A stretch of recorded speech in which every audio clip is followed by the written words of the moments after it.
السلام علیکم ورحمۃ اللہ وبرکاتہ۔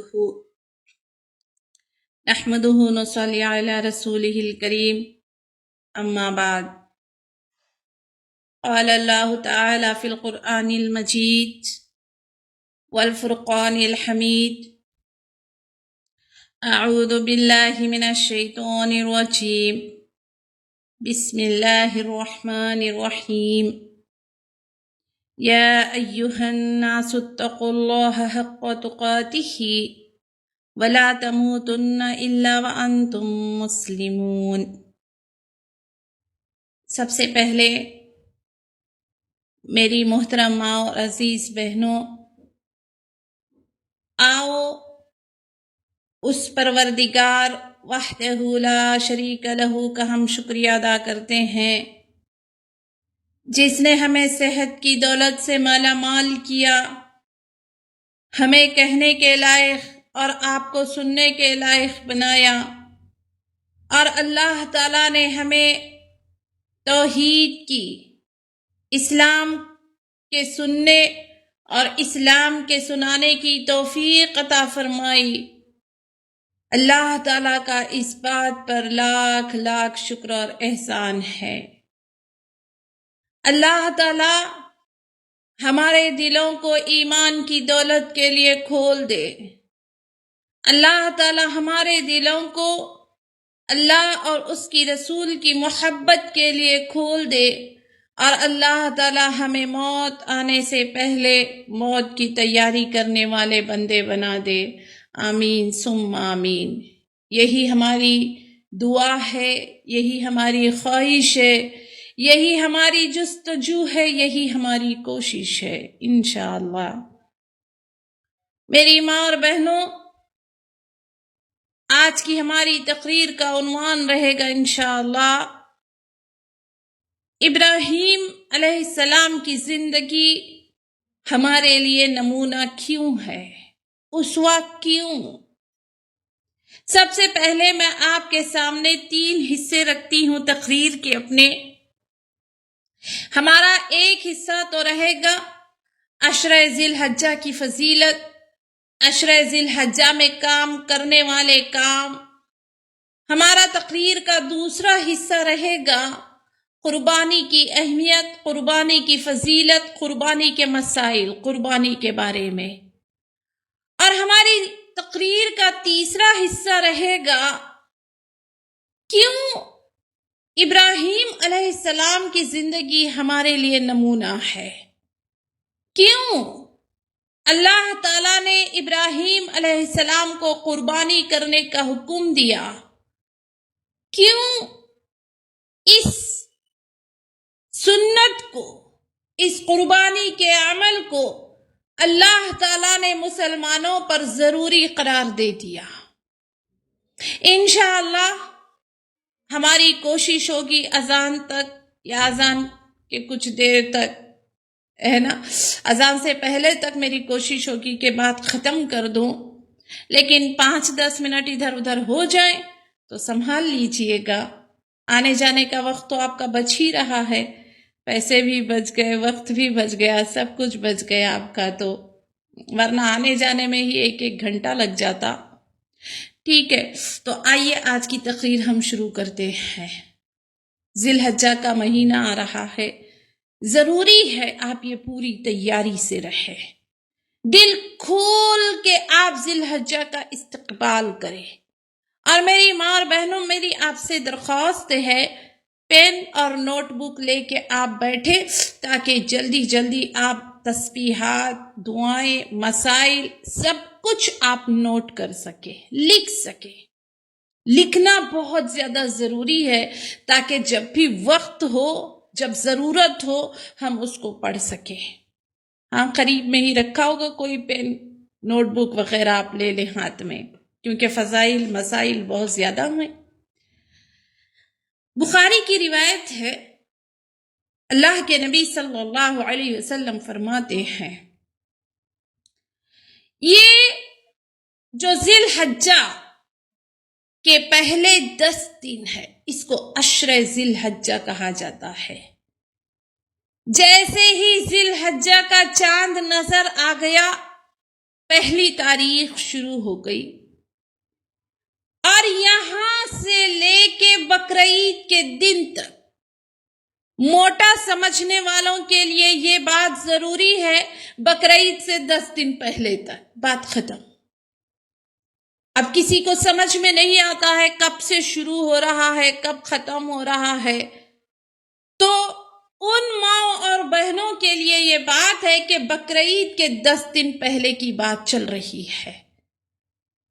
اندازہ لگا لو، حساب لگا لو، بقرعید کب ہے اور اس کے پہلے کے 10 دن کیا کرنا ہے ہم کو۔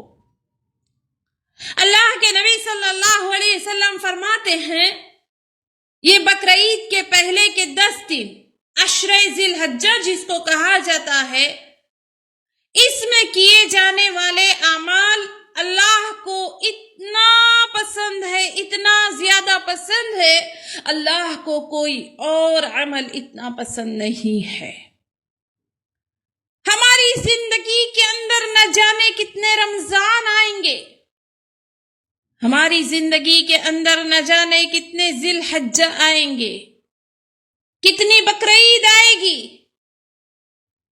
یہ اللہ کی طرف سے انعام ہے کہ اللہ تعالیٰ نے ہمیں زیادہ سے زیادہ عمل کرنے کے موقع اللہ نے ہمیں عطا کر دیے۔ یہ اللہ کا انعام ہے۔ ہماری صحت کی حالت میں، ہماری زندگی کی حالت میں اللہ نے ہمیں موقع پر موقع دے دیا کہ میرے بندے، جب تو مجھ سے ملنے آئے گا، جب موت کا فرشتہ تیرے پاس آئے گا، تو توبہ کر کے تیار رہنا، تو اپنے سارے گناہوں کی معافی مانگ کے تیار رہنا۔ میں تجھے زندگی میں چھوٹے چھوٹے اتنے موقع دوں گا، اگر تو اس میں گڑ گڑا کے معافی مانگتا جائے، میں تیرے اگلے پچھلے سارے گناہوں کو معاف کرتا جاؤں گا۔ یہ حدیث یہ بتاتی ہے، اللہ کے نبی صلی اللہ علیہ وسلم فرماتے ہیں، ان ذی الحجہ کے 10 دنوں میں، شروع کے 10 دنوں میں اللہ کو عبادت بہت بہت بہت زیادہ پسند ہے۔ صحابہ اکرام نے سوال کیا، اے اللہ کے رسول صلی اللہ علیہ وسلم، کیا جہاد کرنے سے بھی زیادہ افضل ہے؟ کیا جہاد سے بھی افضل؟ اللہ کے نبی صلی اللہ علیہ وسلم نے فرمایا، ہاں، جہاد سے بھی افضل۔ لیکن اگر کوئی شخص اپنا مال لے کر اللہ کی راہ میں نکلتا ہے، اور اللہ کی راہ میں اپنا مال بھی کھپا دیا، اپنا مال بھی لگا دیا، اپنی جان بھی لگا دیا، اور سب کچھ لٹا دیا، تو وہ شخص اس سے زیادہ افضل ہے۔ ہمیں کہیں جنگ میں جانے کی ضرورت نہیں، کہیں مال لٹانے کی ضرورت نہیں۔ میری بہنوں، آؤ، ہم بستر پہ بیٹھے بیٹھے، ہم اپنے گھر کی ٹھنڈی چھاؤں میں بیٹھے بیٹھے، ہم اپنے گھر کے اے سی میں بیٹھے بیٹھے وہ اجر و ثواب، وہ فضیلت، وہ اہمیت، وہ مقام، وہ مرتبے کو پہنچ سکتے ہیں جہاں تک مجاہدین پہنچتے ہیں، اور کچھ نہیں۔ بس یہ 10 دنوں کو اتنا زیادہ عبادتوں میں مصروف کر دو، کوئی گناہ کبیرہ نہیں چاہیے ان 10 دنوں کے اندر۔ رمضان کا جو آخری عشرہ ہے، اس کی فضیلت اپنی جگہ، شب قدر کی فضیلت اپنی جگہ، لیکن یہ 10 دن اللہ تعالیٰ نے اس کو اتنا قیمتی بنا دیا ہے۔ کیوں اتنا قیمتی بنا دیا ہے؟ علامہ ابن تیمیہ لکھتے ہیں، یہ ایک بہت بڑے عالم ہیں، ساری عبادتوں کا پیکج ہوتا ہے یہ 10 دن۔ ان 10 دنوں میں توحید بھی ہے، نماز بھی ہے، تکبیرات بھی ہے، تسبیحات بھی ہے، روزہ بھی ہے، صدقہ اور خیرات بھی ہے، حج بھی ہے، قربانی بھی ہے، سب کچھ جو سال بھر کی عبادتوں کا مجموعہ تھا، جو سال بھر بندہ عبادتیں کرتا تھا، اللہ تعالیٰ نے وہ ساری عبادتوں کو اس 10 دن کے پیکج میں رکھ دیا ہے۔ حج، قربانی، یہ تو کبھی نہیں ملتی ہے، یہ تو مخصوص دنوں میں مخصوص لوگوں کو ملتی ہے، بس جس کو اللہ تعالیٰ نے چن لیا ہے۔ ساری عبادت اللہ تعالیٰ نے یہ 10 دنوں میں رکھ دی۔ اب سوچو وہ شخص، وہ عورت کتنی گنہگار ہوگی جو یہ 10 دنوں کو بھی اپنے سیریلوں میں، اپنے فلم میں، اپنی غیبت میں، اپنے گناہ کے کاموں میں، اپنی مدہوشی میں ہم نے خرچ کر دیا۔ کوئی ہم سے بڑا بد نصیب ہو سکتا ہے کہ ہماری زندگی کی حالت میں، ہماری صحت کی حالت میں یہ 10 دن آئے اور آگے چلے گئے، لیکن ہمارے گناہوں کا بوجھ، ہمارے گناہوں کا ٹوکرا ہمارے ساتھ قبر میں ساتھ ساتھ جا رہا ہے، ہم اپنے گناہ تک معاف نہیں کروا سکے۔ میری بہنوں بتا دو، ہم سے زیادہ بد نصیب کون ہو سکتا ہے؟ آؤ دیکھیں اللہ تعالیٰ نے ان 10 دنوں میں ہم سے کیا کیا کرنے کے لیے کہا ہے، کیا چاہتا ہے ہمارا رب ہم سے۔ کوئی پہاڑ کھودنے والے کام نہیں ہے، کوئی لمبے لمبے چلے نہیں ہیں، کوئی لمبے لمبے وظیفے نہیں ہیں، بہت چھوٹی چھوٹی دعائیں ہیں، اگر پڑھ لو تو اس کا ثواب زمین آسمان بھر بھر کے اللہ تعالیٰ لٹانے کے لیے تیار ہے۔ نہ پڑھو تو ہماری بد نصیبی کی انتہا ہے۔ اللہ کے نبی صلی اللہ علیہ وسلم کا معمول کیا تھا، آپ سن لے۔ شروع کے جو ذی الحجہ کے 10 دن ہیں، کنٹینیو اللہ کے نبی صلی اللہ علیہ وسلم 9 دن کے روزے ہمیشہ رکھتے تھے۔ دونوں باتیں میں آپ کے سامنے رکھوں گی۔ ایک روایت ہے اللہ کے نبی صلی اللہ علیہ وسلم کی کہ اللہ کے نبی صلی اللہ علیہ وسلم نے 90 دن کا روزہ رکھا، جس کو ہم یوم عرفہ کا روزہ کہتے ہیں، بقرعید کے 1 دن پہلے کا روزہ۔ عرفہ کا دن مطلب بقرعید کے 1 دن پہلے کا روزہ، تاکہ جس کو نہ سمجھ میں آئے اس کو اچھے سے سمجھ آ جائے، اسی لیے میں بتا رہی ہوں۔ لیکن اگر کوئی یہ 9 دن روزے رکھنا چاہتا ہے، پہلے دن سے لے کر 90 دن تک، 10ویں دن تو عید ہے، 10 ذی الحجہ کو عید ہوتی ہے، تو یہ سنت ہے۔ اللہ کے نبی صلی اللہ علیہ وسلم پورے 9 دن روزہ رکھتے تھے۔ اگر کوئی نہیں رکھ سکتا ہے 9 دن کے روزے، آخر 90 دن رکھ لے، کوئی بات نہیں، اس کے 2 سال کے گناہ معاف ہو جاتے ہیں۔ اللہ اکبر، 2 سال! کتنے نہیں ہم نے گناہ کیے ہوں گے۔ گناہ صغیرہ، گناہ کبیرہ تو بغیر توبہ کے معاف نہیں ہو سکتے۔ اللہ کے نبی صلی اللہ علیہ وسلم ان 10 دنوں میں سب سے زیادہ اللہ کی حمد و ثنا، اللہ کی تکبیرات بیان کرتے تھے، اور کئی تکبیریں حدیثوں سے ثابت ہے۔ آؤ میں آپ کو 1-2 تکبیریں پڑھ کے سنا دوں تاکہ آپ زیادہ سے زیادہ اس کا اہتمام کر سکیں۔ ایک تکبیر تو بہت زیادہ معروف ہے، بہت زیادہ مشہور بھی ہے یہ تکبیر، اور وہ تکبیر کون سی ہے؟ اللہ اکبر، اللہ اکبر، اللہ اکبر۔ 3 مرتبہ ہے، اللہ اکبر، اللہ اکبر، اللہ اکبر،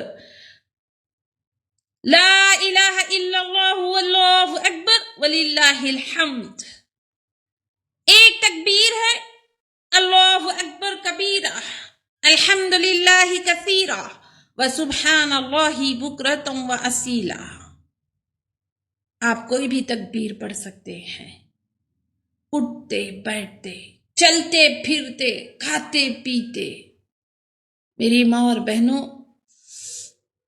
عبداللہ بن عمر رضی اللہ تعالیٰ عنہ ایک صحابی ہیں، ابو ہریرہ، یہ دونوں صحابی بازار جاتے. یہ 10 دنوں میں اتنی زور سے تکبیر کہتے کہ بازار والے بھی سن کے تکبیر کہنا شروع کر دیتے.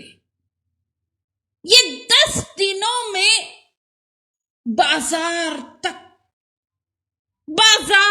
تکبیروں سے گونجتے رہتا تھا. کیا آج کوئی مسلمان ایسا ہے؟ بازار تو نہ صحیح، اس کا اپنا گھر ان تکبیروں کی آواز سے گونجے. تکبیریں پڑھو ان 10 دنوں میں، اور بہت زیادہ پڑھو. اللہ اکبر، اللہ اکبر، اللہ اکبر، لا الہ الا اللہ واللہ اکبر وللہ الحمد. گونجنا چاہیے ہمارے گھر ان تکبیروں کی آوازوں سے.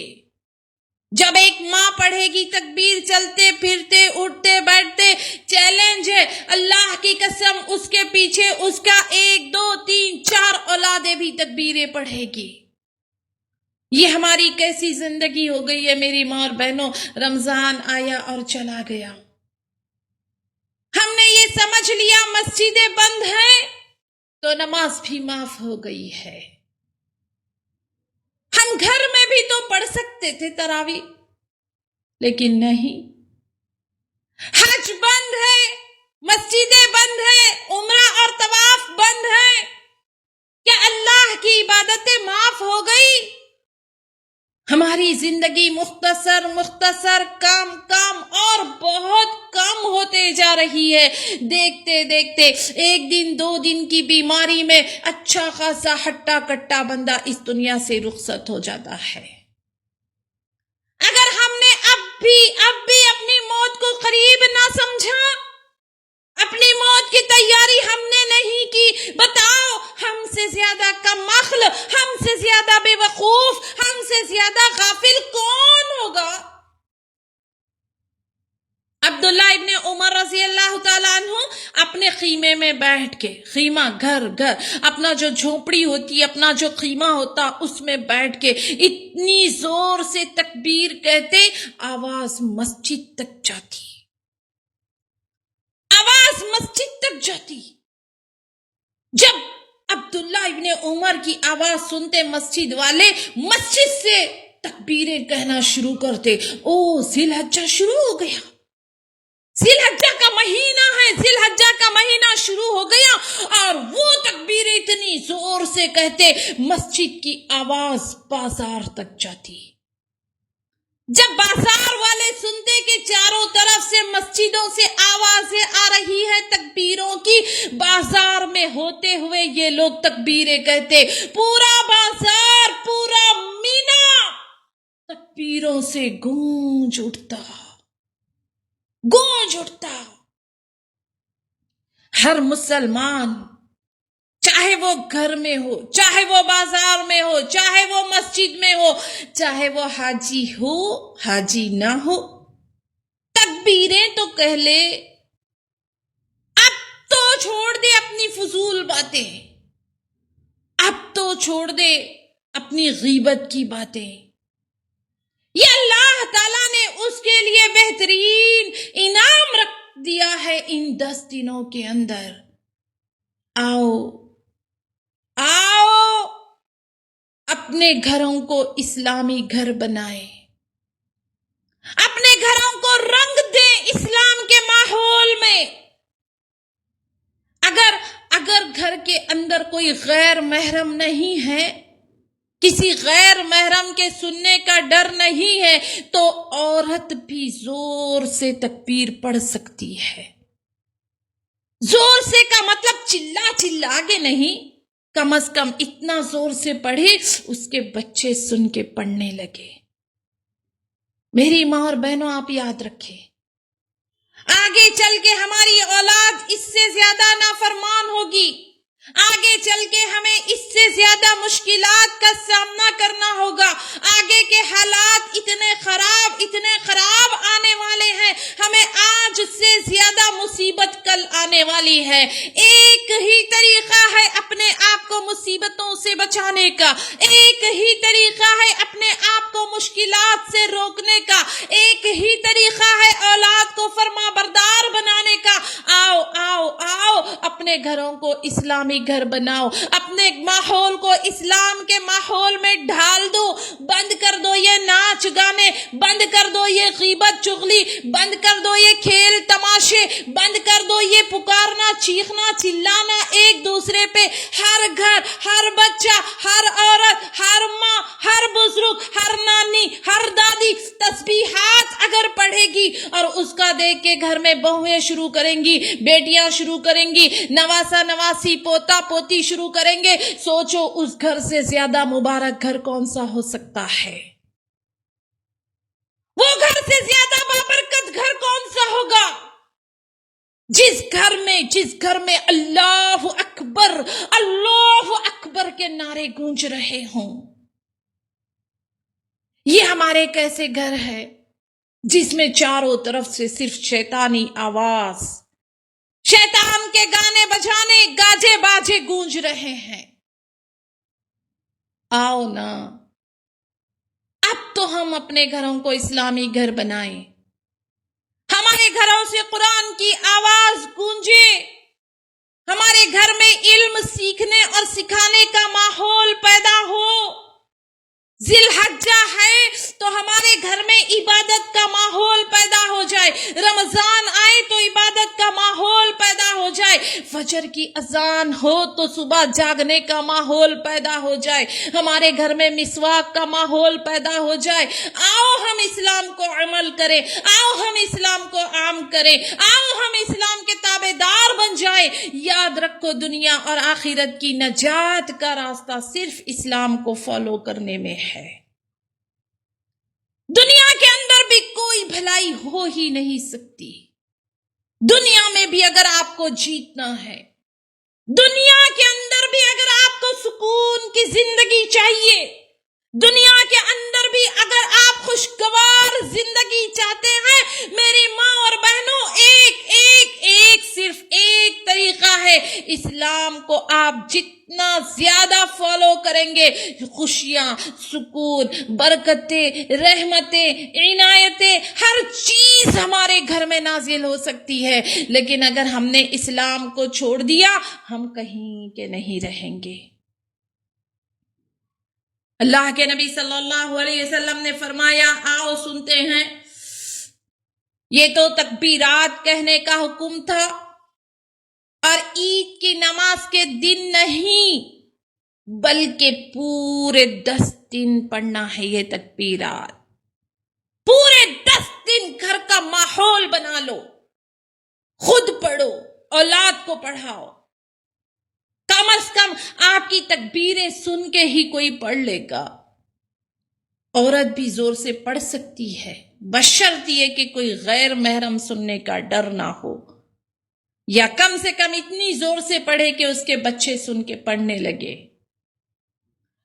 اللہ کے نبی صلی اللہ علیہ وسلم نے فرمایا، آؤ اب کچھ بقرعید کے مسائل پہ سنتے ہیں۔ ہر عورت کو تو صرف یہی پڑی ہوتی ہے، گوشت کتنا رکھوں، کہاں رکھوں، کیا بناؤں۔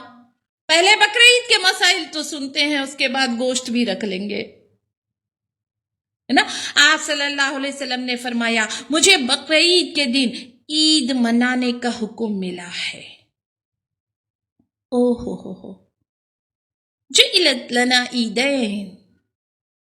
ہر مذہب میں تہوار ہوتے ہیں، ہر مذہب کے لوگ عید مناتے ہیں۔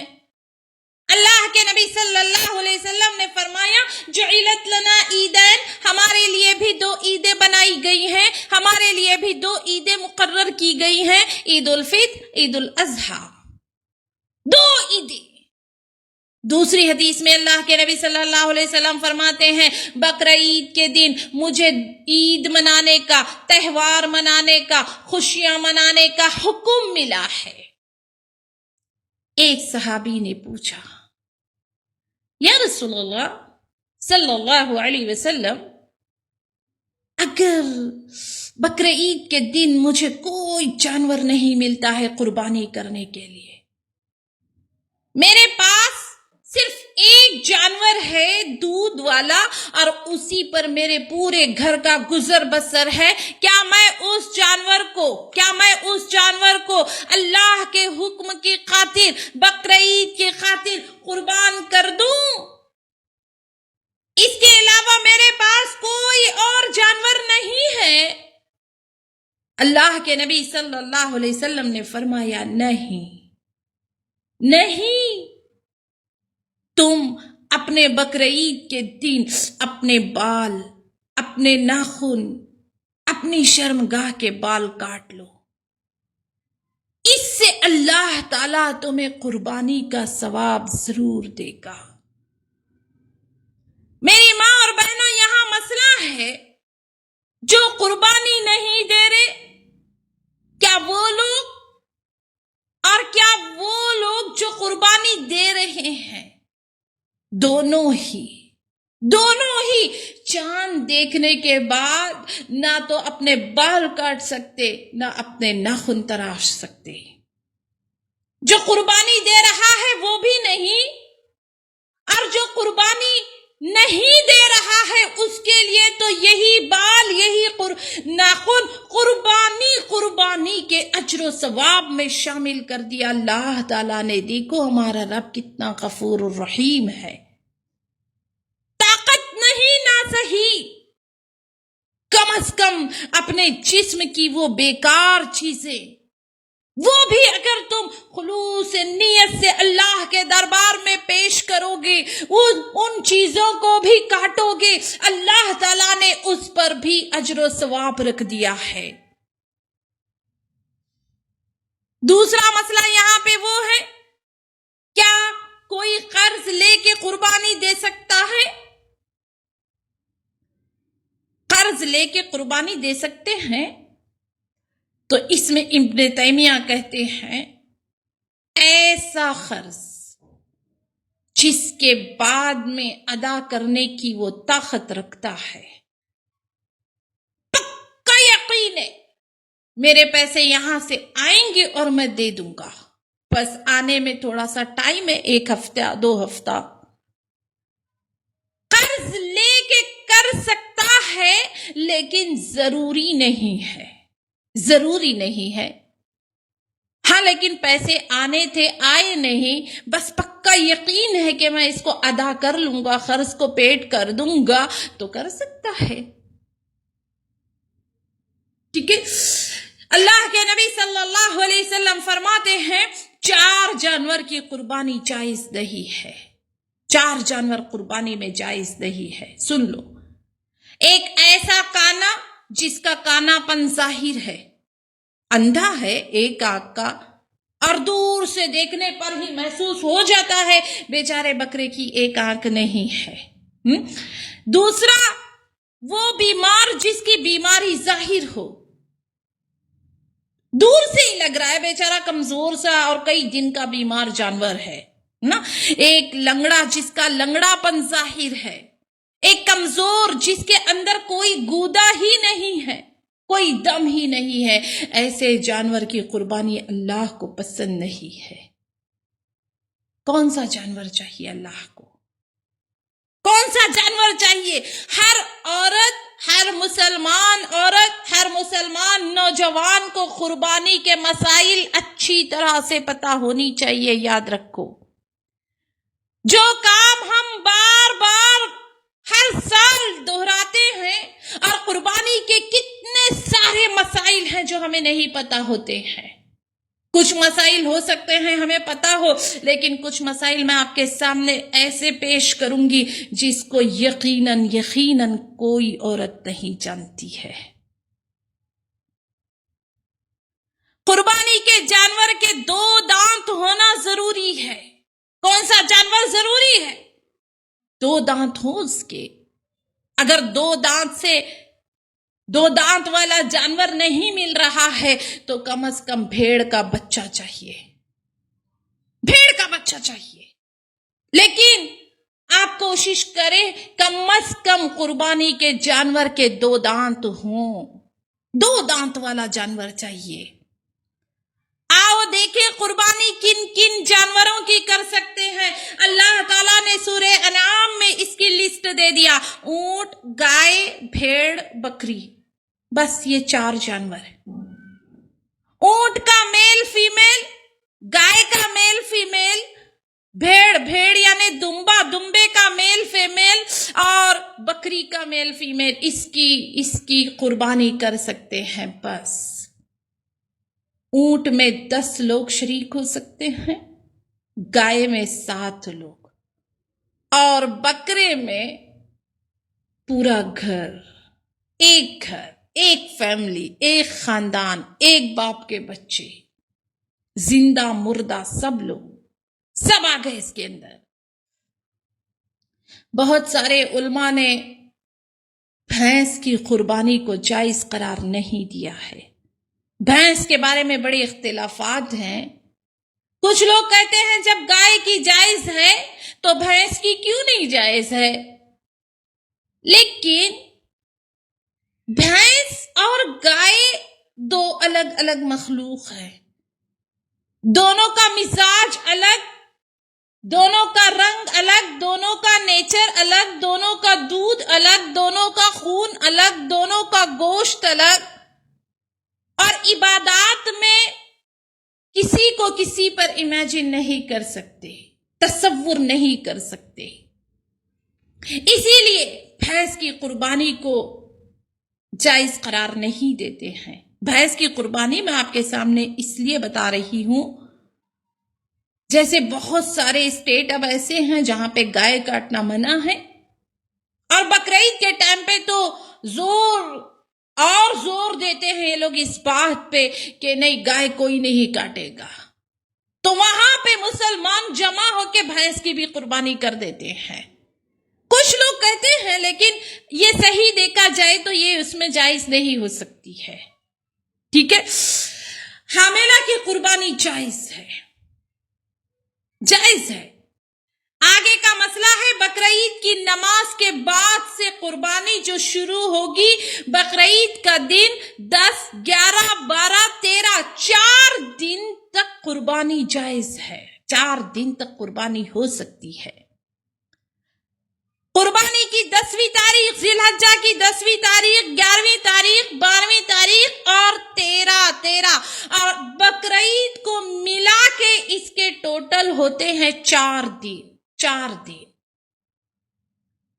جب قربانی کا بکرا لایا گیا، حضرت عائشہ رضی اللہ تعالیٰ عنہ سے روایت ہے، اللہ کے نبی صلی اللہ علیہ وسلم کے پاس قربانی کا بکرا لایا گیا، یہ کہتی ہیں اللہ کے نبی صلی اللہ علیہ وسلم کے پاس جو بکرا لایا گیا، ایک تو وہ سینگوں والا تھا، اس کا پیٹ بھی کالا، پیر بھی کالا، آنکھیں بھی کالی تھی۔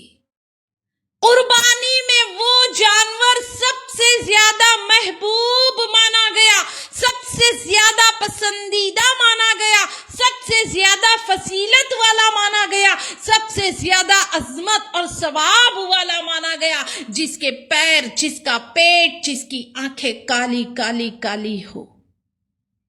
ہاں، ایک مرتبہ اللہ کے نبی صلی اللہ علیہ وسلم کے پاس چتکبرے بکرے بھی لائے گئے تھے، جو 2 کلر کے ہوتے، black and white, black and brown, ایسے۔ اللہ کے نبی صلی اللہ علیہ وسلم نے ان بکروں کی قربانی بھی دی۔ اور بتاؤں، ایک مرتبہ ابو ایوب انصاری رضی اللہ تعالیٰ عنہ سے سوال کیا گیا، اللہ کے نبی صلی اللہ علیہ وسلم کے دور میں قربانی کیسے ہوتی تھی؟ ابو ایوب انصاری رضی اللہ تعالیٰ عنہ نے کہا، ایک بکری پورے گھر کی طرف سے ہو جاتی، ہر گھر والا ایک بکری قربانی دے دیتا اور وہ سارے گھر والوں کی طرف سے کافی ہو جاتی۔ بعد میں لوگوں نے اس میں فخر کرنا شروع کر دیا، بڑائی کرنا شروع کر دیا۔ آتے آتے آج حالات یہاں تک پہنچ گئے ہیں میری ماں اور بہنوں، آپ دیکھ لیں، قربانی ہوتی ہی دوسروں کو دکھانے کے لیے، ایسا رسم، ایسا رواج بن گیا ہے قربانی میں اللہ کی رضامندی کم اور لوگوں کو دکھانا زیادہ ہو گیا ہے۔ یاد رکھو، کوئی عمل جو ہم نے لوگوں کو دکھانے کے لیے کیا ہوگا، قیامت کے دن اللہ تعالیٰ کہے گا جاؤ، جس کو دکھانے کے لیے کیا تھا اسی سے اپنا حساب، اپنی نیکیاں، اپنا ثواب لے لو۔ کون جائے گا کس کے پاس؟ ابھی بقرعید آنے کی دیر نہیں، ہر ایک فیس بک پہ دیکھو، واٹس ایپ پہ دیکھو، اسٹیٹس دیکھو، ہر کوئی اپنے اپنے بکرے کی فوٹو ڈال رہا ہوگا۔ میری بہنوں، ٹھان لو، طے کر لو، اس بار نہیں، اس بار کوئی بکرے کی تصویر نہیں، اس بار کسی کو پتا نہ چلے کہ ہم نے اللہ کی راہ میں کون سی چیز قربان کی ہے، ہم نے کیا دیا ہے۔ ایسا عمل کرو جو بندے اور اپنے رب کے بیچ میں ہو، کسی دوسرے کو دکھانے کے لیے نہیں۔ ایک سوال بہت زیادہ لوگ پوچھتے ہیں، کیا میت کی طرف سے قربانی ہے؟ اللہ کے نبی صلی اللہ علیہ وسلم نے بکرا کاٹا، بکرے کو ذبح کیا اور ایک دعا پڑھی، اللہم تقبل من محمد وآل محمد ومن امت محمد، اے اللہ تو اس کو قبول فرما محمد کی جانب سے، آل محمد کی جانب سے، محمد کی ساری امت کی جانب سے صلی اللہ علیہ وسلم، اور ساری امت کی جانب سے وہ لوگ بھی اس میں شامل تھے جو مر گئے ہیں۔ الگ سے کوئی حصہ نہیں لیا جائے گا، الگ سے کوئی سپریٹ بکرا نہیں لیا جائے گا، ہاں لیکن جو دعا ہمیں سکھائی گئی ہے اس دعا میں زندے مردے سب شامل ہو گئے۔ نیت یہ کی جائے گی، ہمارے مرے ہوئے بزرگ، ہمارے آگے جانے والے، ہمارے جو بھی لوگ ہیں وہ ہماری قربانیوں میں، ہماری دعاؤں میں شامل ہیں۔ میت کی طرف سے قربانی ہو سکتی ہے لیکن اس کے لیے الگ سے کوئی بکرا لینے کی ضرورت نہیں، وہ زندے مردے سب کی جانب سے کافی ہو گیا۔ میری ماں اور بہنوں، ایک سوال یہ بھی ہے کہ یہ قربانی کا بکرا یا جو بھی جانور ہے کیا عورت ذبح کر سکتی ہے؟ عورت، میں آپ کو بتا دوں، عورت، ہاں یہ سارے وہ سوال میں نے اکٹھا کیے ہیں جو ہر قربانی کے وقت میں لوگ پوچھتے تھے ہم سے۔ عورت ذبح کر سکتی ہے، بلکہ اگر موقع ملے، اگر وہاں پہ کوئی غیر مرد نہیں ہے، عورتیں اپنے حصے کی قربانی کر سکتی ہے۔ باقاعدہ دلیل ہے، ابو موسیٰ اشعری رضی اللہ تعالی عنہ ایک صحابی ہیں، یہ اپنی بیٹیوں کے ہاتھ سے ذبح کراتے تھے۔ صحابہ اکرام اپنی بیوی، اپنی بیٹیاں، اپنے گھر کی عورتوں سے جانور ذبح کراتے تھے۔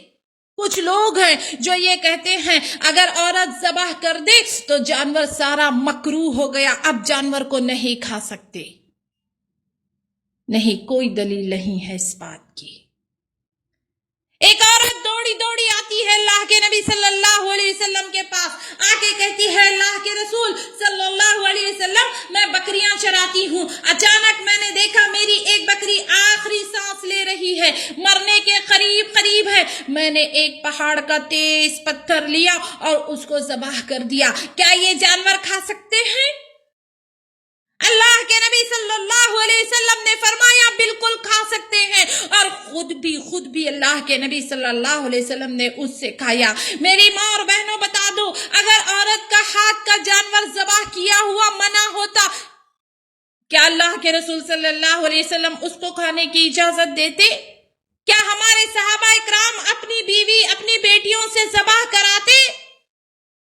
اگر موقع ہے، اگر چانس ملا کسی عورت کو اپنا بکرا ذبح کرنے کا، اس کو ذبح کرنا چاہیے۔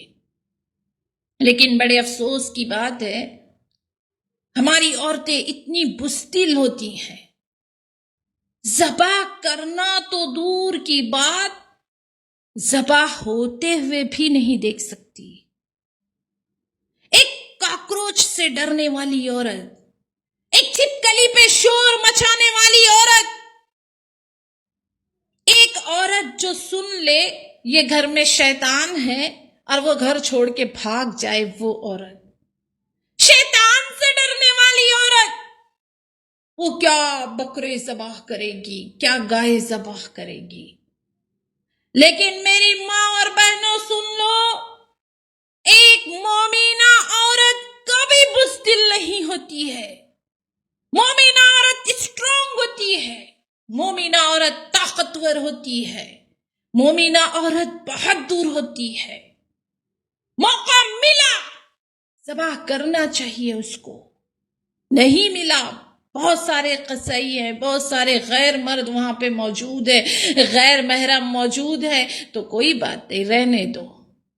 پھر بولیں گے لاؤ میں ذبح کر دوں، میں نے زینت آپا بولے میرا بکرا میں ذبح کروں، اور گئی پورے غیر مردوں کے بیچ میں۔ ایسے نہیں ہونا چاہیے۔ یہ قربانی ایک مثال ہے، ساری دنیا چھوڑی جا سکتی ہے۔ یہ قربانی مثال ہے ایک باپ بیٹے کی محبت کی، یہ قربانی مثال ہے ایک نبی کی محبت کی، ایک اللہ سے۔ یہ قربانی مثال ہے، ساری دنیا چھوڑی جا سکتی ہے، اے اللہ تیرے ایک حکم کی خاطر، میری جان حاضر، میرا مال حاضر، میری اولاد حاضر، میں حاضر، میرے خواہشات حاضر، میری نیندیں حاضر، میرے جذبات حاضر، اے اللہ تیرے حکم کے آگے کچھ نہیں، کچھ نہیں، کچھ نہیں، کچھ نہیں۔ دیکھا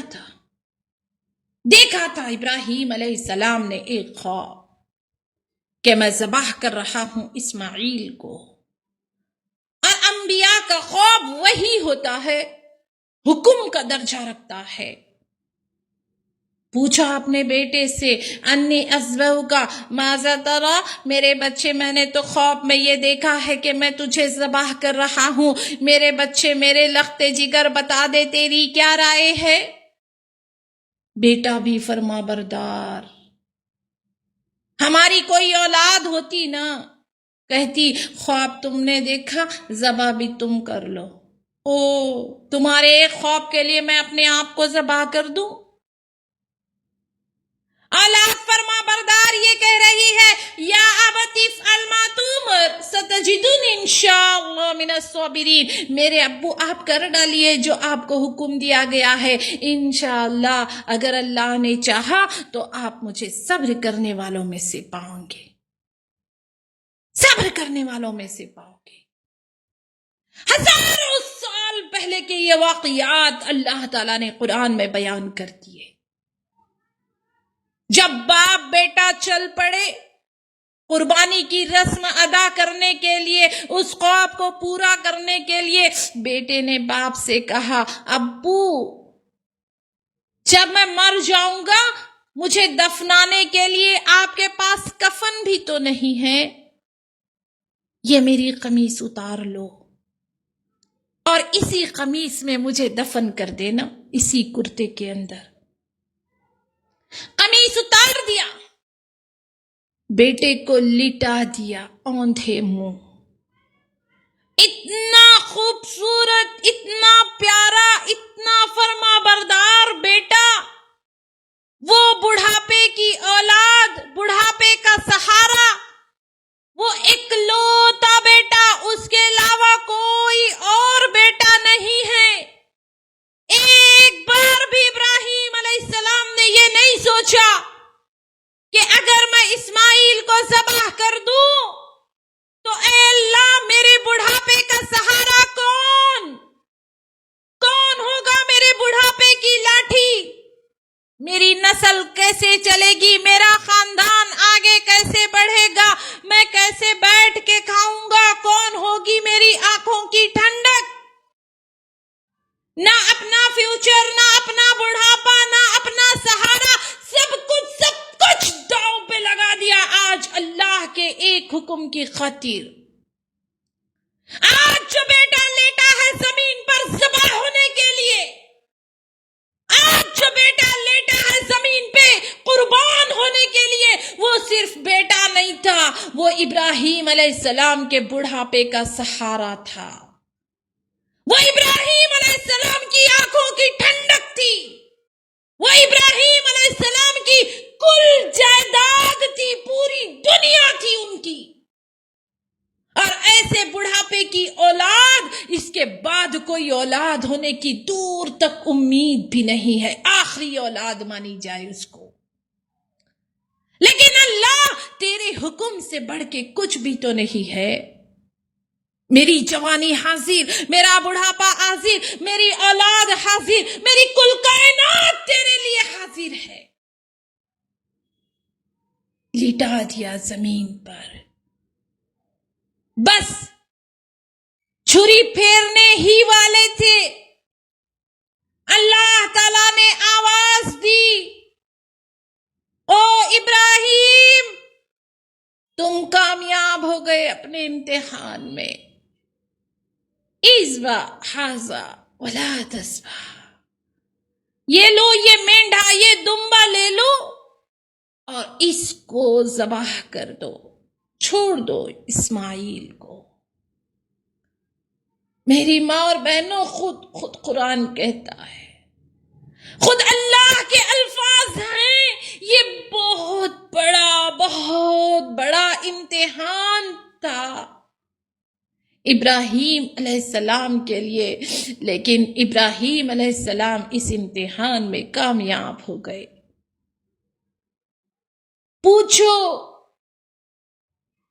پوچھو ان ماں باپ کے دل کی کیفیت جن کی جوان اولاد اس دنیا سے چلی گئی۔ پوچھو اس ماں کی دل کی حالت جس کو اپنی اولاد کو غسل دینا پڑا، جس نے اپنی اولاد کو کفن پہنایا، جس نے اپنی اولاد کو اپنے سے پہلے رخصت کر دیا گھر سے۔ اس باپ سے پوچھو کیا جذبات تھے اس باپ کے جس نے اپنی اولاد کو کاندھا دیا ہوگا، جس نے اپنے لگتے جگر کو قبر میں اتارا ہوگا، جن آنکھوں نے اپنی اولاد کو کفن میں دیکھا ہوگا۔ پوچھو ان ماں باپ سے کیا گزرتی ہوگی ان کے دلوں پہ۔ خوش نصیب ہے وہ لوگ جن کو اللہ نے اس آزمائش سے دور رکھا۔ اللہ ہمارے اولاد کی حفاظت فرما، کبھی ہم سے وہ امتحان نہ لے مولا جو ہمیں ناکام کر دے۔ آج ابراہیم علیہ السلام کی کل جائیداد داؤ پہ لگی ہے، کہیں دیکھ کے میں پگھل نہ جاؤں، کہیں بیٹے کی شفقت غالب نہ جائے۔ خود قرآن کہتا ہے ابراہیم تم کامیاب ہو گئے۔ یہ ہے اللہ کا حکم، یہ ہے اللہ کی فرما برداری، یہ ہے اللہ سے محبت، یہ ہے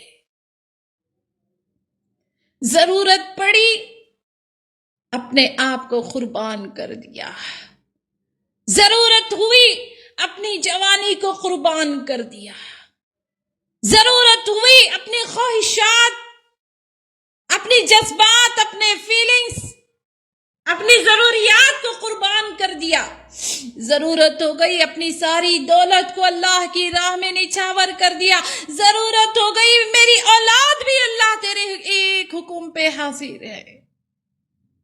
یہی تو دیکھنا تھا اللہ کو، یہی تو دیکھنا تھا. میری ماں اور بہنوں، اس عظیم قربانی کو، جس کو خود قرآن کہتا ہے یہ بہت بڑا امتحان تھا، امتحان لینے والا خود کہہ رہا ہے یہ بہت بڑا امتحان تھا. اس عظیم رسم کو، اس عظیم عبادت کو ہم نے اس کو بھی مذاق بنا ڈالا. اس میں بھی دکھاوا، اس میں بھی کمپٹیشن، اس میں بھی واہ واہ چاہیے ہم کو. کیا زندگی ہے ایک مسلمان کی؟ قربانی دو طرح کی ہے، دو طرح کی. سن لو، ایک قربانی ہے عبادتاً، ایز اے عبادت. ایک قربانی ہے عادتاً، ایز اے عادت. ایک ہے عبادت، ایک ہے عادت. اگر یہ قربانی ہم عادتاً کر رہے ہیں تو کوئی فائدہ نہیں ہے.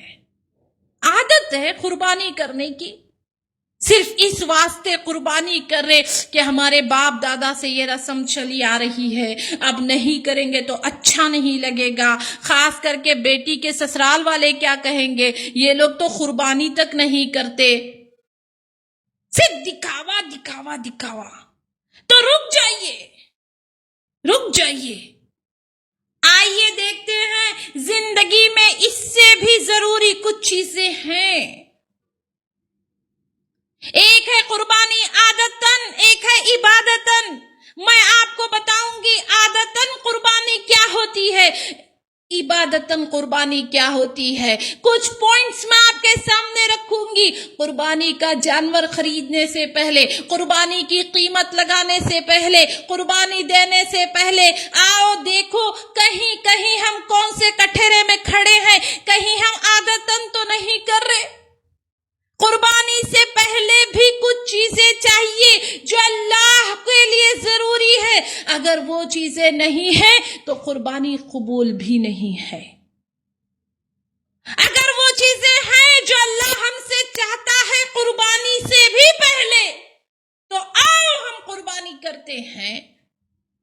سب سے پہلی چیز کون سی ہے ذرا سن لو. عید کی نماز سنت ہے. چاہے وہ بقرعید کی نماز ہو، چاہے وہ عید الفطر کی نماز ہو، اس میں کوئی اذان نہیں ہوتی ہے.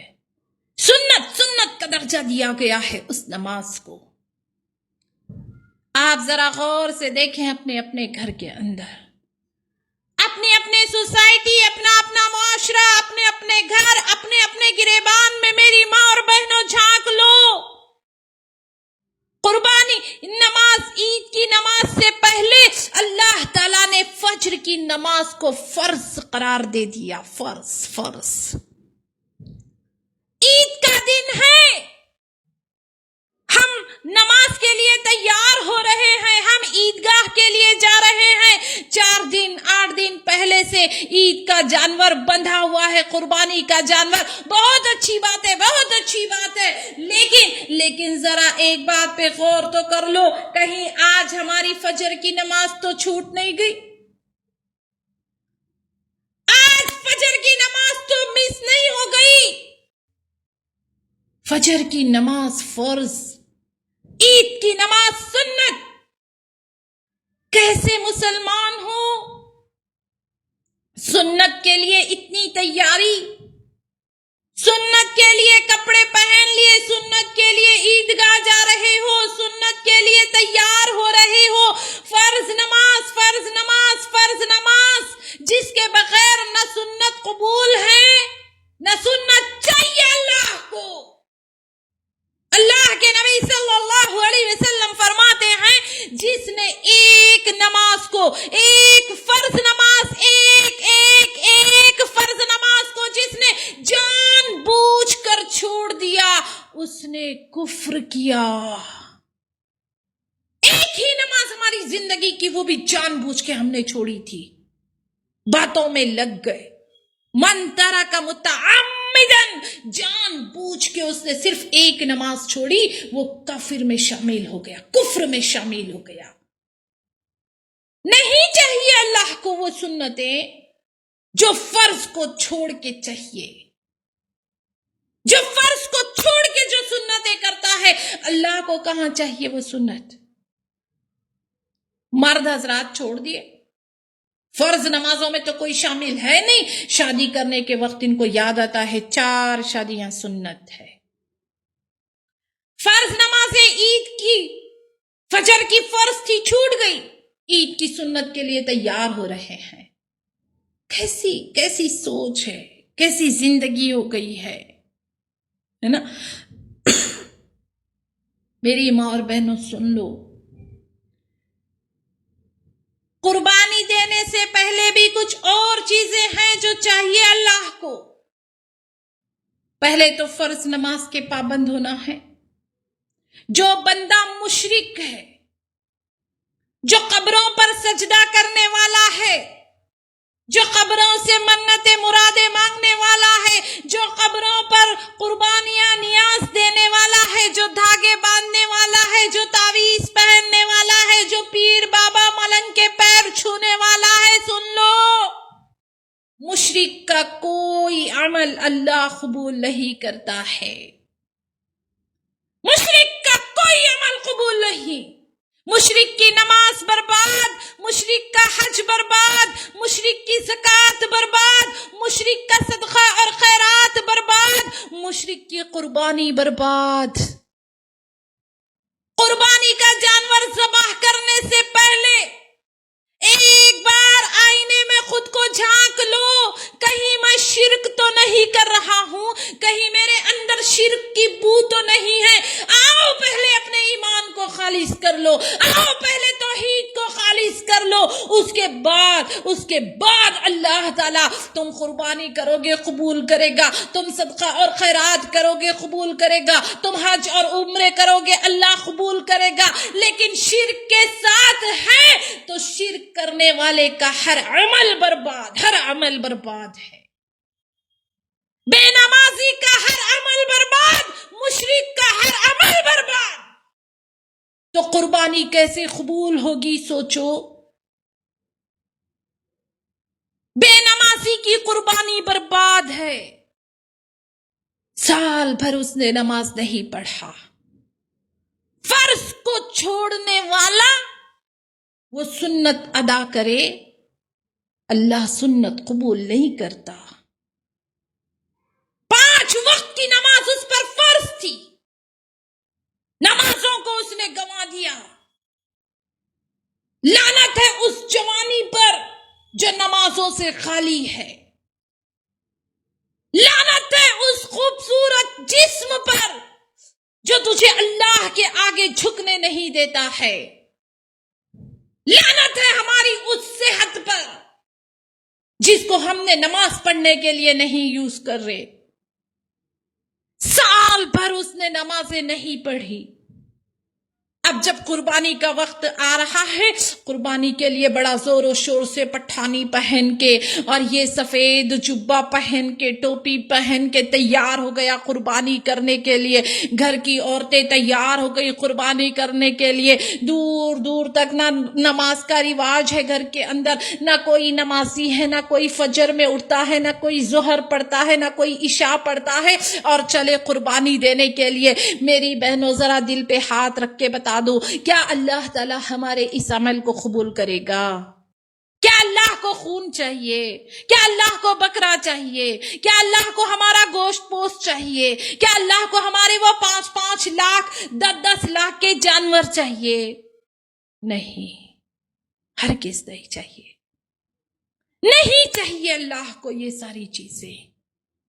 قربانی دینے سے پہلے اپنے ایمان کو خالص کر لو، قربانی سے پہلے اپنے آپ کو توحید میں ڈھال لو، قربانی سے پہلے اپنے آپ کو نمازی تو بنا لو، قربانی سے پہلے اپنے آپ کو اللہ کے سامنے جھکنے والا تو بنا لو، قربانی سے پہلے اپنے آپ کو اللہ کا محبوب بندہ تو بنا لو۔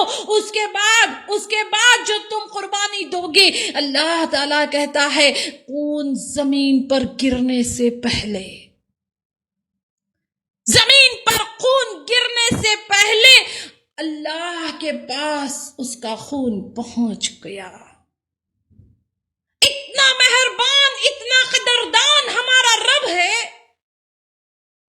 زمین پہ خون گرا نہیں اور اللہ تعالی عرش پہ اس کا خون پہنچ گیا، اور اللہ نے اس کا اجر و ثواب مقرر بھی کر دیا۔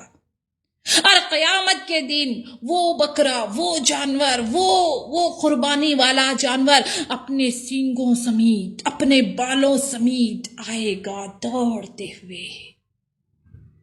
ہر بال کے بدلے میں اللہ اس کو نیکیاں دے گا۔ ہے قربانی کی فضیلت ہے اپنی جگہ، لیکن قربانی سے پہلے فرائض کو پورا کرنا تو سیکھیں۔ ایک حدیث ملتی ہے، اللہ کے نبی صلی اللہ علیہ وسلم نے فرمایا، دھیان سے سنو، جو شخص طاقت رکھتا ہے قربانی کرنے کی، طاقت رکھتا ہے قربانی کرنے کی، لیکن آج کے دن وہ پھر بھی قربانی نہیں کرتا، تو ہمارے عیدگاہ کے قریب بھی نہ آئے۔ اس کا داخلہ منع، اس کا ویزا کینسل، اس کا پاسپورٹ کینسل، مسلمان ہے نہیں، وہ طاقت ہے قربانی کرنے کی لیکن قربانی کر نہیں رہا ہے، وہ ہمارے عیدگاہ کے قریب بھی نہ آئے۔ نہیں کریں گے تو بھی نہیں چلے گا، کرنا ہے تو پورے شرائط کے ساتھ کرنا ہے تو ہی اللہ تعالیٰ قبول کرے گا۔ یہ کیسی عبادت ہے جو اللہ تعالیٰ نے دونوں طرف سے ہم کو پابند کر دیا۔ میرے بندے تو پہلے فرائض پورا کر، لیکن اگر قربانی کی طاقت ہے اور نہیں کرتا ہے تو سن لو، اللہ کے نبی صلی اللہ علیہ وسلم فرماتے ہیں، آج کے دن، قربانی کے دن، اللہ کو خون بہانے سے زیادہ کوئی عمل پسند نہیں۔ سب سے زیادہ پسندیدہ عمل خون بہانا ہے جانور کا۔ میری ماں بہنوں سن لو، بے نمازی کی قربانی برباد، مشرک کی قربانی برباد، حرام کھانے والا، سود کھانے والے کی قربانی برباد، رشوت کی کمائی کھانے والے کی قربانی برباد، کیونکہ اللہ حرام کو قبول نہیں کرتا۔ ذرا بھی ہماری کمائی میں حرام شامل ہے، ذرا بھی ہماری کمائی میں سود شامل ہے، تھوڑا سا بھی ہماری کمائی میں رشوت کا لینا اور رشوت کا دینا شامل ہے، کمیشن کھانا اور کمیشن دینا شامل ہے۔ سن لو، نہ اس کی نماز قبول، نہ اس کے صدقہ اور خیرات قبول، نہ اس کی قربانی قبول۔ میں آپ کو قربانی کے بارے میں ایسا مسئلہ بتا دوں آپ کے سامنے، سب سے اہم مسئلہ شاید یہ کوئی نہیں جانتا ہوگا۔ میری ماں اور بہنوں غور سے لکھ کے رکھ لو، یہ کون سا مسئلہ ہے قربانی کے بارے میں۔ ہم حصہ ڈالتے قربانی میں، بالکل جائز ہے۔ اگر کوئی اونٹ کی قربانی کر رہا ہے، اونٹ کے 10 حصے اللہ کے نبی صلی اللہ علیہ وسلم نے بتا دیے۔ گائے کی قربانی کر رہا ہے، گائے میں 7 لوگ شامل ہو سکتے ہیں، لیکن بکرے میں ایک ہی گھر کے لوگ شامل ہوں گے، یہ الگ الگ گھر کے شامل ہو سکتے ہیں۔ ٹھیک ہے، آؤ ایک مسئلہ سن لو، وہ 7 حصے میں جو ہم نے گائے کے خریدے، 6 لوگ نمازی ہیں، ایک آدمی ایسا شامل ہو گیا جو بے نمازی ہے، ساروں کی قربانی برباد۔ 7 حصے گائے کے ہیں، 6 لوگ تو توحید پرست ہیں، 6 لوگ تو ایک اللہ کو ماننے والے ہیں، لیکن 7واں مشرک ہے، سب کے حصے برباد۔ 7 لوگوں کے گائے کا ایک حصہ ہے،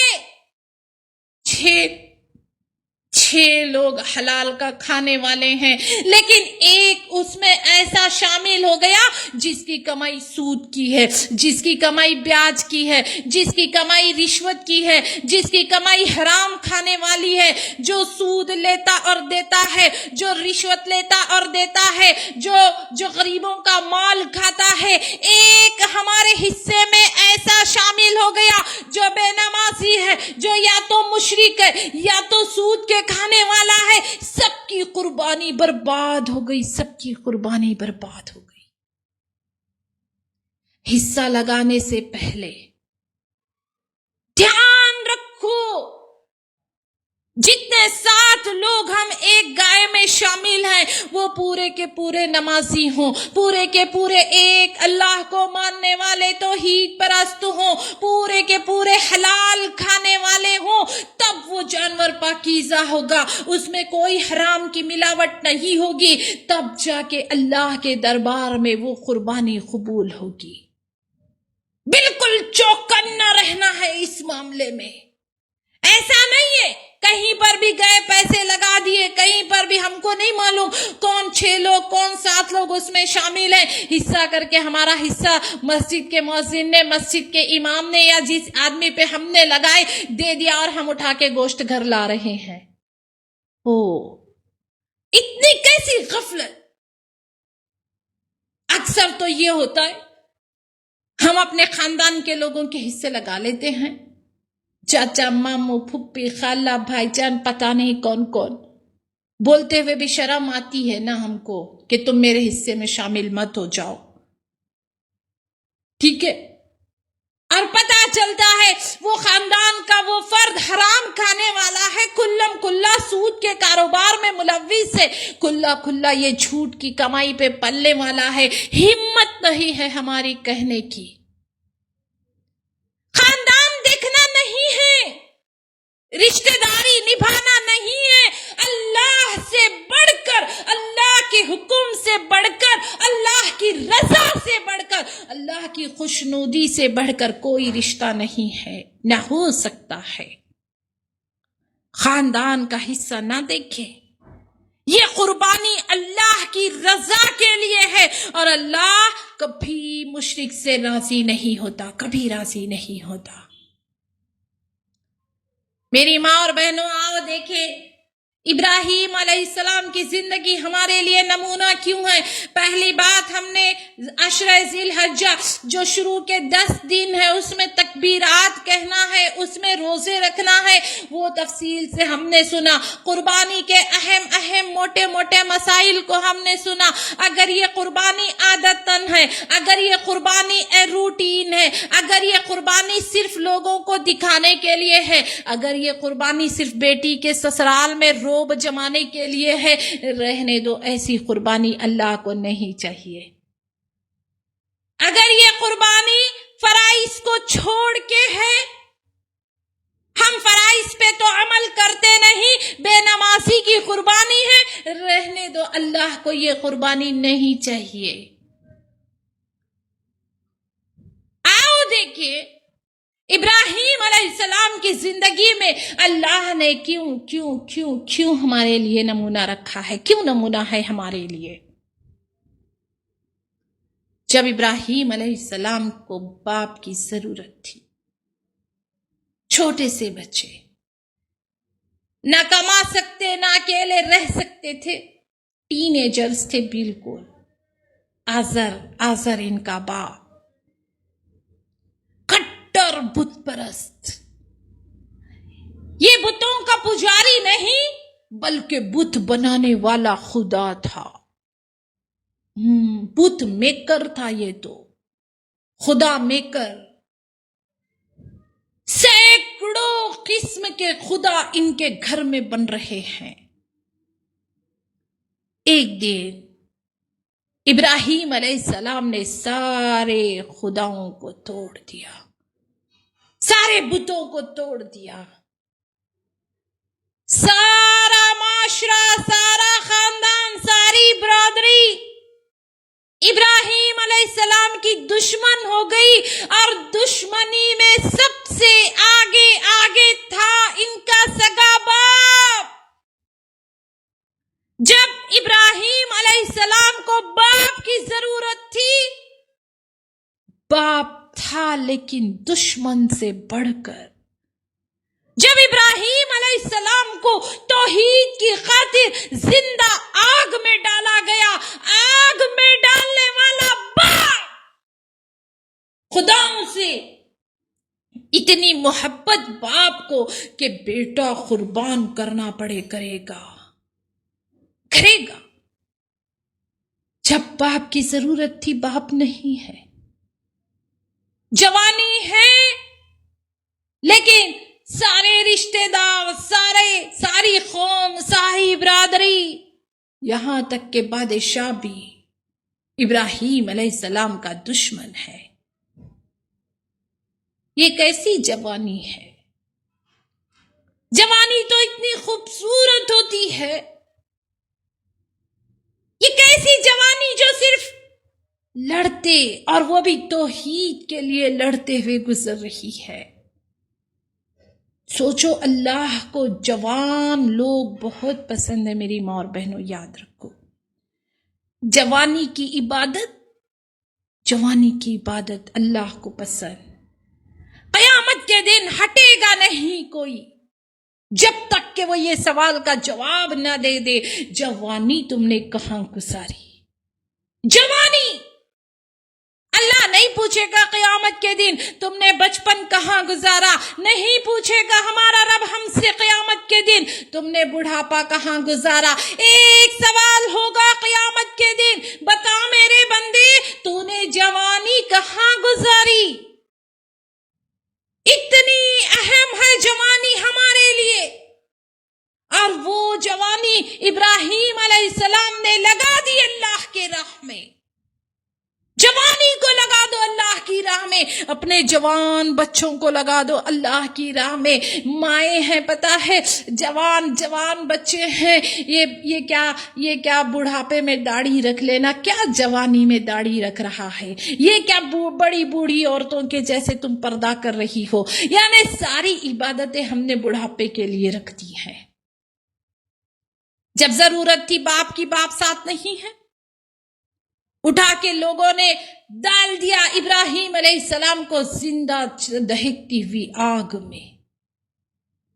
ابراہیم علیہ السلام کی زندگی ہمارے لیے نمونہ ہے۔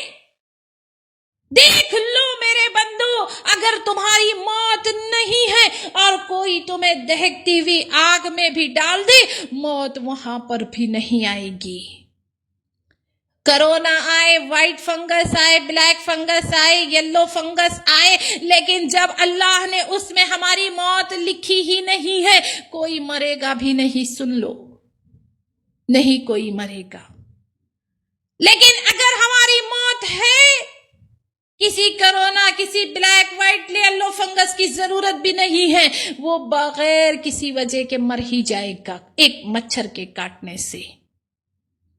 موت ہے، موت فکسڈ ہے، موت مقرر ہے، نہ یہ جوانی دیکھتی ہے، نہ یہ بڑھاپا دیکھتی ہے، نہ موت بیماری دیکھتی ہے، نہ ہٹا کٹا انسان دیکھتی ہے، وہ تو بس آ جاتی ہے۔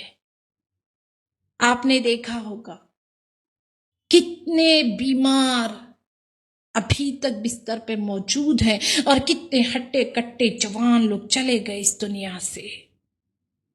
ابراہیم کی زندگی ہمارے لیے نمونہ ہے۔ میری ماں اور بہنوں، اگر ابراہیم علیہ السلام چاہتے، خوش کرتے اپنی قوم کو، خوش کرتے اپنی برادری کو، خوش کرتے اپنے باپ کو، چھوڑ دیتے توحید کی دعوت، چھوڑ دیتے اللہ کو ایک ماننا، اور لگے رہتے دنیا داری نبھانے میں، لگے رہتے دنیا کو خوش کرنے میں۔ لیکن نہیں، اللہ اللہ سے بڑھ کر کوئی کسی کو خوش کرنا ہماری ذمہ داری نہیں ہے. آپ یاد رکھیں. بتاؤں، اللہ کے نبی صلی اللہ علیہ وسلم کے زمانے میں ایک کافر تھا، ولید بن مغیرہ اس کا نام تھا. جب اس نے قرآن سنا، اس کو قرآن بہت پسند آ گیا، فوراً اس نے اسلام قبول کر لیا.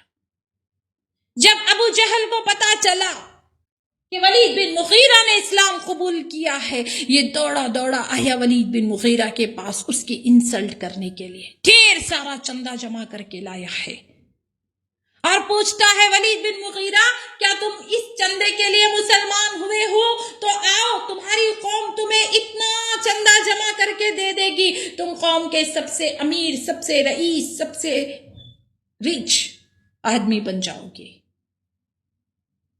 سڈنلی فوراً ولید بن مغیرہ نے ایک فیصلہ کیا اور فوراً گال کو تھپ تھپاتے ہوئے قرآن نے اس کے پورے ایکشن بیان کیے ہیں.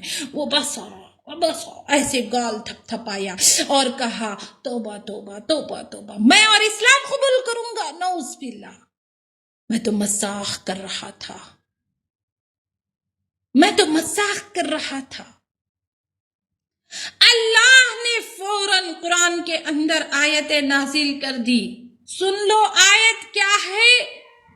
جو خاندان کو خوش کرنے کے لیے، جو برادری کو خوش کرنے کے لیے، جو قوم اور اپنے لوگوں کو خوش کرنے کے لیے اللہ کو ناراض کرتا ہے، اللہ کے اسلام کو چھوڑ دیتا ہے، اللہ کے احکامات اور اللہ کی فرما برداری سے روگردانی کرتا ہے، اللہ کے احکامات کو ٹھوکر مار دیتا ہے، ایسے لوگوں کے لیے ہم نے تیار کر رکھا ہے. اے محمد بتا دو ان لوگوں کو، سعود پہاڑ ہم نے تیار کر رکھا ہے. سأرہقہ سعودا کہتا ہے قرآن، میں اس کو چڑھاؤں گا سعود پہاڑ پر. اور یہ سعود پہاڑ کیا ہے؟ ایک آگ کا پہاڑ ہے. پورا پہاڑ آگ سے بنا ہوا ہے. فرشتے اس کو کوڑے سے ماریں گے، اس وقت تک مارتے رہیں گے جب تک یہ چڑھے گا نہیں. آگ کا پہاڑ اس کو چڑھنا ہوگا، بڑی مشکل سے وہ پہاڑ پہ پہنچے گا. سوچو اس کے پیر، اس کے ہاتھ، اس کے کمر کی کیا حالت ہو رہی ہوگی جس کو اللہ آگ کے پہاڑ پہ چڑھائے گا. سینکڑوں سالوں کے بعد یہ پہاڑ کی چوٹی پہ جب پہنچے گا، زور سے ایک دھکا دے دیا جائے گا اور وہ لڑکتے ہوئے نیچے آئے گا. پھر فرشتے اس سے کہیں گے پھر چڑھ. پہاڑ پہ کوئی چڑھ نہیں سکتا، اور وہ بھی آگ کے پہاڑ پہ. یہ سزا، یہ عذاب ہر اس مرد، ہر اس عورت کے لیے ہے، سن لو، جو دوسروں کو خوش کرنے کے لیے اللہ کے احکام کو چھوڑ دیتا ہے. اللہ کہتا ہے آئیبرو بنانے والی عورت پہ لعنت، لیکن یہ شوہر کو خوش کرنے کے لیے آئیبرو بناتی ہے. اللہ کہتا ہے عورت پہ پردہ ضروری، لیکن شوہر کہتا ہے پردہ مت پہن، اور یہ شوہر کی بات مان لیتی ہے. اللہ کہتا ہے فرض نماز ضروری، لیکن ہمارا موڈ نہیں ہوتا ہے، نیند پوری نہیں ہوتی ہے، دل نہیں کرتا ہے اٹھنے کا. کبھی شوہر کا بہانہ، کبھی اپنے جذبات، اپنی خواہشات، اپنی ضروریات کا بہانہ. کتنی چیزیں ہیں جو ہمیں اللہ کا حکم پورا کرنے نہیں دیتی ہیں. کبھی دوسرے، کبھی ہم خود. کیا اللہ کے حکم کی کوئی اہمیت نہیں ہے؟ کیا ہم اتنی من مانی اپنی زندگی گزار سکتے ہیں؟ نہیں. بیٹی کے سسرال سے آنے والی ہر دعوت ہمارے لیے جائز ہو جاتی ہے. کیوں؟ بھائی بیٹی کے سسرال والوں کو ہم ناراض نہیں کر سکتے، بیٹی چلنا ہے وہاں پہ. اب اس کے گھر سے 10واں آئے گا تو جائیں گے، 20واں ہوگا تو جائیں گے، برسی ہوگی تو جائیں گے، 11ویں ہوگی تو جائیں گے، ختنہ خوشی ہوگی تو جائیں گے، رجب کے کنڈے ہوں گے تو جائیں گے، پور ہوگا تو جائیں گے، نیاز ہوگی تو جائیں گے. ہر جائز ہر ناجائز دعوت ہم پہنچ گئے بیٹی کے سسرال میں. ایک بار کہہ دو کہ اللہ سے بڑھ کر کوئی رشتہ ہے؟ اللہ کے حکم پہ تو ابراہیم علیہ السلام نے اپنی اولاد کو قربان کر رہے ہیں، اور ہم ابراہیم علیہ السلام کے ماننے والے ہر سال قربانی کر کے ہم ابراہیم علیہ السلام کی یاد کو تازہ کرتے ہیں. ہم اعلان کرتے ہیں اس بات کا کہ ابراہیم علیہ السلام کے سنت پہ چلنے والے ہیں ہم. لیکن صرف ایک قربانی دے کر اگر ہم یہ سمجھتے ہیں کہ ہم نے ابراہیم کی سنت کو زندہ کیا، ہم ابراہیم کے پیروکار ہیں، ہم ابراہیم علیہ السلام کے طور طریقے پر چلنے والے ہیں، نہ ہم اپنے رشتوں کو قربان کر سکتے، نہ ہم اپنی خواہشات کو قربان کر سکتے، نہ ہم حلال حرام کمائی کو قربان کر سکتے، نہ ہم فرائض کو ادا کر سکتے ہیں. تو میری ماں اور بہنوں بتا دو اس کی قربانی کیسے قبول ہو سکتی ہے؟ اللہ نے ابراہیم علیہ السلام کو ہجرت کا حکم دیا، ابراہیم علیہ السلام ہجرت کے لیے نکل پڑے. کیوں زندگی نمونہ ہے. نہیں پوچھا ابراہیم علیہ السلام نے کہ اے اللہ میں میرے پاس گھر نہیں ہے، میرے پاس جاب نہیں ہے، میرا نہ کوئی آگا نہ کوئی پیچھا ہے، کہاں جاؤں گا، کس کے پاس ٹھہروں گا، بھوک لگے گی تو کیا کھاؤں گا، کیسے رہوں گا. نہیں، جب حکم آئے اللہ کا نکل کھڑے ہوئے. اللہ نے حکم دیا ابراہیم چھوڑ دو صحرا میں بیوی بچے کو، چھوڑ دیا. پلٹ کے سوال نہیں کیا اللہ کیوں؟ ساری زندگی پہ اگر ہم نے غور کرے ابراہیم علیہ السلام کی، کیوں کا لفظ وہاں پہ نہیں ہے. نماز پڑھو، کیوں؟ حالات اچھے تو چل رہے، نماز پڑھنے کی کیا ضرورت ہے؟ جب حالات برے ہوں گے نماز، وظیفے، تہجد بھی پڑھ لیں گے. اگر لوگوں سے کہا جائے کہ یہ مشکلات، یہ مصیبتیں اللہ کی طرف سے ہیں، پوچھتے ہیں کیوں؟ ہم نے ایسا کیا گناہ کیا؟ ساری مشکلیں ہم پہ کیوں؟ ہماری زندگی میں صرف کیوں ہے بس. ہم یہ کیوں کریں، ہم وہ کیوں کریں. اللہ کے حکم کے آگے کوئی کیوں نہیں، کوئی وائے نہیں. یہ تم اپنے لیے رکھ دو.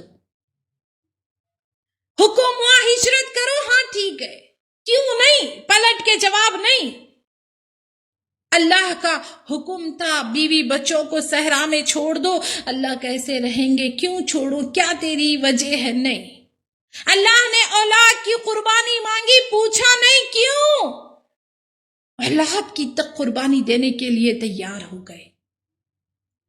یہ قربانی کی مثال، یہ قربانی کی کہانی گھومتی ہے صرف ابراہیم اور اسماعیل علیہ السلام کے گول. بتا دو اسماعیل علیہ السلام کتنے فرما بردار بیٹے تھے. ابراہیم علیہ السلام چلے گئے، ابراہیم علیہ السلام مکہ میں ہیں. ایک اور بیوی ہے ابراہیم علیہ السلام کی جہاں پہ بیت المقدس تعمیر ہو رہی ہے، فلسطین میں.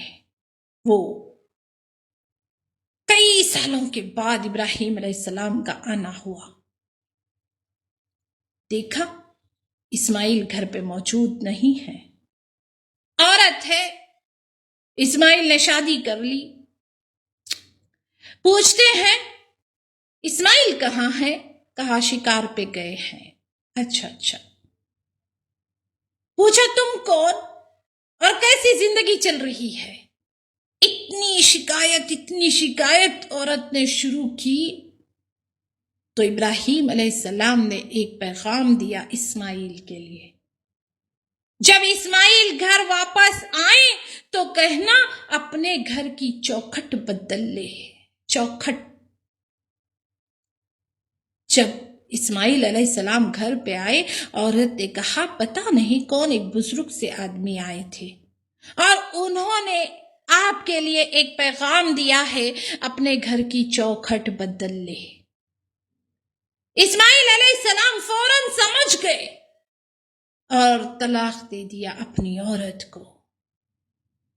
میری ماں اور بہنوں، ماں باپ کے حکم کے آگے طلاق بھی جائز ہے، سن لو۔ یہ ہے ابراہیم علیہ السلام کی زندگی ہمارے لیے نمونہ۔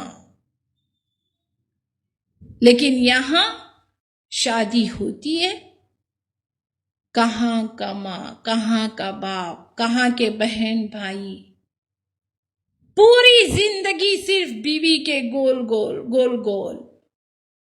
ماں باپ تو چھوڑو، بیوی کے آگے تو وہ اللہ کی بھی نہیں سنتا ہے۔ ایک طرف اذان ہو رہی ہے، ایک طرف بیوی کچھ کہہ رہی ہے، پہلے بیوی کی بات سنے گا، وہ مؤذن کی اذان اس کو سنائی نہیں دے گی۔ ادھر لیلا کی آواز، ادھر مولا کی آواز، تو لیلا کی آواز سنے گا، مولا کی آواز اس کو کہاں سنائی دے گی؟ اس حد تک ماں باپ کی فرما برداری کرنا ہے، اس حد تک۔ کیوں نہیں؟ ایسے کیوں کہا ہوگا میرے ابو نے، میری عورت میں کیا کمی ہے؟ نہ، پہلے اللہ کا حکم، پہلے جوانی لگا دو اللہ کی راہ میں، بڑھاپا لگا دو، اولاد لگا دو اللہ کی راہ میں۔ اگر ضرورت پڑے ماں باپ کی حکم ماننے کے لیے، اپنے جذبات، اپنے خواہشات، اپنی فیلنگز جو قربان کرنا پڑے، قربان کرنا ہے۔ یہ ہے ابراہیم علیہ السلام کی زندگی ہمارے لیے نمونہ۔ صرف اگر ایک بکرا قربانی دینے سے ہم سمجھتے ہیں کہ ہم نے ابراہیم کو فالو کیا، معاف کرنا، کوئی ہم فالوورز نہیں ہے۔ اتنا دکھاوا، 5 لاکھ 10 لاکھ کے بکرے اور پتہ نہیں کیا کیا، تو میری ماں اور بہنوں رہنے دو یہ۔ اور ایک اہم مسئلہ قربانی کے بارے میں، اس کا گوشت رکھ سکتے کہ نہیں رکھ سکتے؟ اللہ کے نبی صلی اللہ علیہ وسلم کی ایک حدیث ہے، میں نے تم کو منع کیا تھا 3 دن سے زیادہ رکھنے کے لیے، کیونکہ اس وقت اتنے سارے بھوکے لوگ وہاں مکہ میں جمع ہو گئے تھے، کھلانا ان کو ضروری ہو گیا تھا۔ لیکن اب اجازت ہے آپ کے لیے، آپ جتنا چاہے گوشت اسٹور کر کے رکھ سکتے، اسٹاک کر کے رکھ سکتے۔ اس سال کا گوشت آپ اس سال تک کھائیں، کوئی اس میں مذائقہ نہیں ہے، جائز ہے۔ آپ خود کھائیں، غریبوں کو کھلائیں، رشتہ داروں کو کھلائیں، اس کا گوشت اچار بنائیں، کباب بنائیں، جو بنائیں، آپ اس کو جیسے چاہے آپ اس کو استعمال کر سکتے ہیں۔ تو انشاءاللہ ہمارا اگلا اجتماع جو ہوگا وہ 18 جولائی کو ہوگا، 18 جولائی۔ اب تک آپ کو سمجھ میں آ گیا ہوگا، ایک سنڈے چھوڑ کے ایک سنڈے ہمارا اجتماع ہو رہا ہے، اور انشاءاللہ ہمارے اجتماع کا مقصد یہی ہے، ہماری نوجوان لڑکیاں، ہمارے یوتھ اس پلیٹ فارم پہ جمع ہو جائے، گھر گھر تک توحید کی آواز پہنچے، گھر گھر تک لوگوں کو سمجھ میں آ جائے۔ اب تک جو ہماری زندگی تھی اس میں سوائے کھانے پینے کے کچھ نہیں تھا، اب تک جو ہماری زندگی تھی اس میں سوائے غلطیوں کے کچھ نہیں تھا، اب تک جو ہماری زندگی تھی اس میں سوائے اللہ کی نافرمانیوں کے کچھ نہیں تھا۔ ایک دن بھی زندگی کا اگر ایسا مل جائے جس میں 2 آنسو ہم نے اللہ کو ڈر کے بہائے ہوں گے، ایک دن بھی زندگی کا ہمیں ایسا مل جائے جس میں ہم نے کبھی موت کو یاد کر کے، قبر کو یاد کر کے ہم نے آنسو بہائے ہوں، میری ماں اور بہنوں، وہ زندگی کا سب سے حسین، سب سے خوبصورت، سب سے کامیاب دن ہوگا، یاد رکھیں، سب سے کامیاب دن ہوگا۔ خاص کر کے میری آپ سے درخواست ہے، ان بوڑھی بزرگ خواتین کو ضرور ہمارا پیغام پہنچائیں، ضرور موبائل تھوڑی دیر کے لیے آپ دیں ان کو، جن کی عمر 60-70 سال سے زیادہ ہو چکی ہے۔ اللہ نے ان کو اب توفیق دی ہے تسبیحات پڑھنے کی، اللہ سے معافی مانگنے کی۔ اللہ کے نبی صلی اللہ علیہ وسلم نے دیکھا ایک بچہ، ایک یہودی کا بچہ مرنے کی آخری سانسیں لے رہا تھا، مرنے کے بالکل قریب تھا۔ اللہ کے نبی صلی اللہ علیہ وسلم نے کہا بچے پڑھ لا الہ الا اللہ، تو وہ یہودی کا بچہ اپنے باپ کی طرف دیکھتا ہے پلٹ کے، پڑھوں کہ نہیں؟ باپ نے ایسے ہاں میں سر ہلایا، پڑھ لے، مان لے جو محمد کہتا ہے۔ اس بچے نے لا الہ الا اللہ پڑھ لیا اور اس کے ساتھ ہی اس کی روح پرواز کر گئی، انتقال ہو گیا۔ اللہ کے نبی صلی اللہ علیہ وسلم نے روتے روتے کہا اللہ تیرا شکر ہے، تیرا شکر ہے، ایک جان کو تو نے جہنم سے آزاد کرا دیا،